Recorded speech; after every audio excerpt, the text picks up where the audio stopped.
We all think we know sugar, right? It's that sweet stuff we stir into our coffee, the little treat we look forward to after dinner. But what if the whole story we've been told about it is just wrong?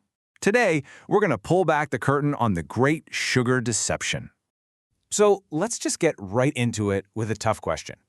Are you trying to do all the right things? Eating salads, picking the low-fat yogurt, grabbing that granola bar when you're in a rush? Well, what if those healthy choices are actually part of the problem? See, here's the thing. Sugar isn't just sugar. It's not just some harmless, empty-calorie thing. It's a really powerful compound that has a massive effect on our brains and our bodies. And honestly, it's a master of disguise, hiding in places you would never, ever suspect. So why do we crave it so much? Why is it so hard to say no?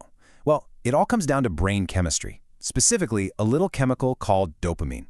Every single time you eat sugar, your brain gets this rush of that feel-good chemical. And your brain, well, it loves that feeling and immediately starts asking for more. It creates this intense loop of craving, reward, and addiction that is shockingly similar to how other, much more notorious substances work. Okay, so what is actually happening inside your body when that sugar hits your system? Let's take a little journey inside to see exactly how this all plays out, step by step. So it all kicks off with the spike. Your blood sugar just shoots through the roof, and you get that quick, buzzy burst of energy. Right after that, your pancreas goes into total overdrive, flooding your system with insulin to try and deal with all that sugar. But where does it all go? Well, your liver starts working overtime, and its job is to turn all that extra sugar into fat. And then, what comes next is the inevitable crash.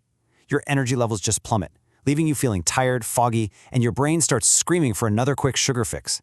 And just like that, you're right back at the beginning of that vicious cycle. Now, to really put this into perspective, health experts recommend that an adult should have no more than 25 grams of added sugar a day, okay? That's about 6 teaspoons. I want you to just hold that number in your head for a second, 25. Now look at this.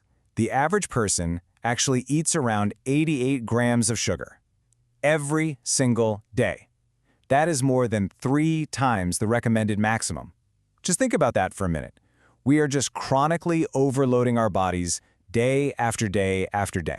And over time, that constant overload really takes a serious toll. We're not just talking about a temporary slump in energy. This constant sugar roller coaster is directly linked to some of our most serious modern health problems: type 2 diabetes, heart disease, and a liver that is just constantly stressed out and overworked. But here's the thing. You don't have to wait for some scary diagnosis to know something's wrong. Your body is probably already sending you warning signs. You know that mid-afternoon slump you just can't seem to shake? Those mood swings that come out of nowhere? Even things like skin problems, like acne, or seeing more wrinkles than you'd expect, can be your body screaming that it's just had enough. All right, so where is all this sugar even coming from? If you're not chugging soda and eating candy bars all day, how in the world are you getting to 88 grams? Well, it's time to unmask some of the usual suspects. And this, right here, is where the deception is so obvious. That healthy, low-fat yogurt you grab for breakfast, it can have almost your entire day's worth of sugar in one little cup.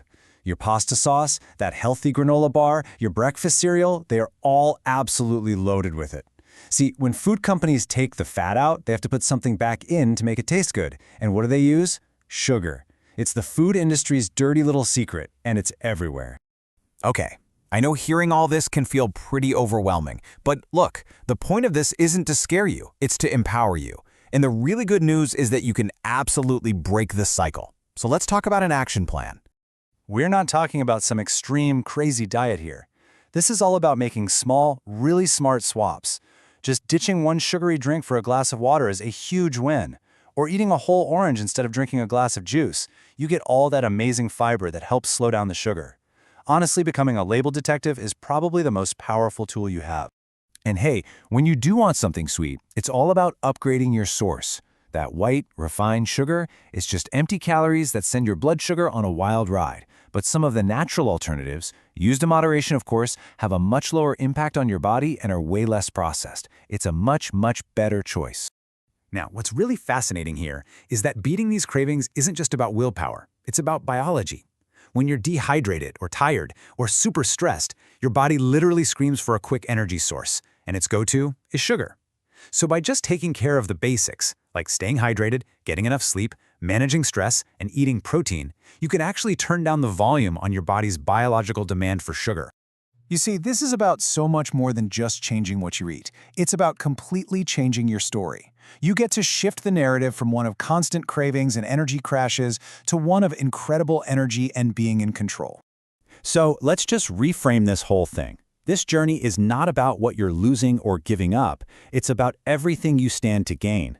I mean, just imagine having stable, consistent energy all day long, thinking more clearly, and feeling like you are truly in the driver's seat of your own health. That's the real prize here. And that is what it all boils down to, isn't it? Freedom. Freedom from those nagging cravings. Freedom from that energy roller coaster. Freedom from being a hostage to a substance that's been secretly running the show for way too long.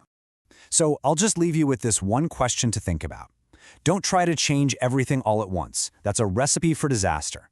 Just focus on one thing. What is the one simple swap you can commit to, starting today, to begin writing your new, healthier story?